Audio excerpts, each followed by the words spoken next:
Meaning of DLR. DLR. DLR.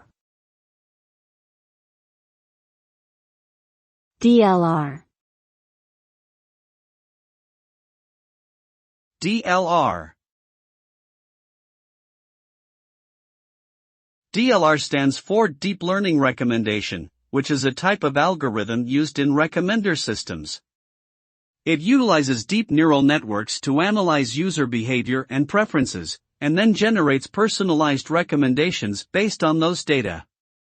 DLR has been shown to be highly effective in improving the accuracy and relevance of recommendations, as well as increasing user satisfaction and engagement. Its main advantage lies in its ability to handle large, complex datasets and provide highly tailored recommendations to individual users in real time.